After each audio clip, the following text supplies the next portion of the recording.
told you that some of the dreams that you guys hold so dearly that you hope to accomplish one day would never come true?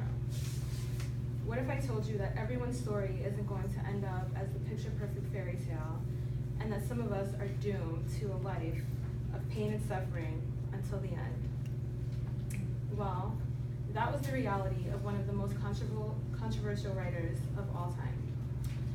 Good afternoon, everybody. My name is Sajine, and today I'm going to be speaking on Edgar Allan Poe and the beauty of his work that overshadowed the madness of his life. I chose this individual because his cryptic tales have always caught my attention, and I wanted to know more about him as a person. You may all know Edgar Allan Poe for some of his more famous works, like The Telltale Heart and The Raven, but few know the details surrounding his personal life. Poe posthumously became one of the greatest writers of his time, using many of his personal struggles as inspirations for his famous works. Poe suffered a tremendous amount of loss, starting at a very young age. Before the age of 2 years old, his father had already ran off, and his mother was diagnosed with and succumbed to tuberculosis. He was unofficially adopted 2 months later by John and Frances Allen, who he spent most of his life with, and Frances Allen also eventually ended up catching tuberculosis and passing away as well. During this time, his relationship with his stepfather was crumbling, and Poe was disowned by John Allen on John Allen's deathbed and left penniless. Poe ended up moving in with his Aunt Clem and her younger daughter, Virginia, whom Poe fell madly in love with. And when Poe was 27 years old and Virginia was just 13, they married in a very public ceremony. Virginia spent 13 years with Poe before being diagnosed with tuberculosis as well, and eventually passing away. Poe became desperate for companionship and began to unravel. He acquired an alcohol addiction and even spent time with the team to help restore his mental health after the unfortunate passing of Virginia.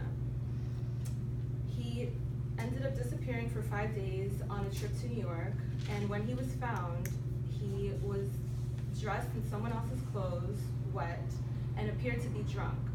Upon further examination, though, it was found that he had suffered severe brain damage, and nobody knows who did this to him.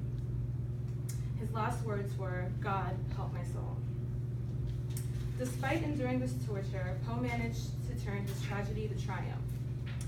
Poe's personal life was the fuel for his professional life. Poe's new foster family ensured that he had the best education, and he went to some of the best boarding and private schools in London before coming back and finishing college in America. He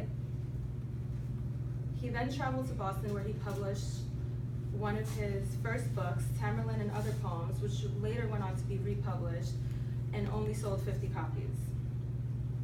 He enlisted in the army when he was just 18 years old under another name and another age, and was court-martialed and eventually kicked out of the army a few years later.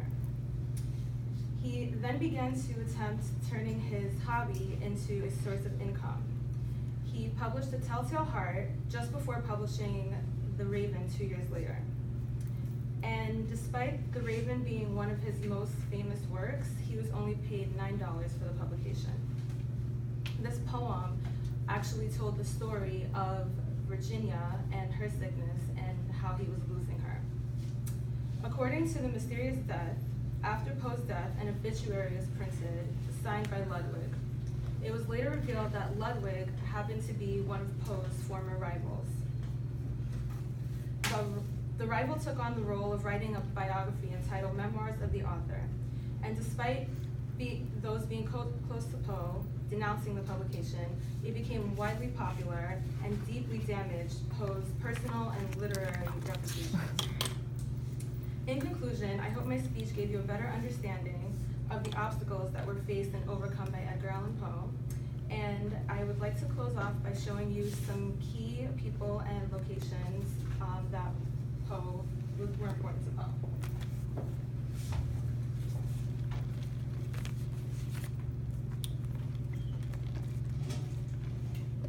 this was Virginia Poe, this photo was taken right after she passed away.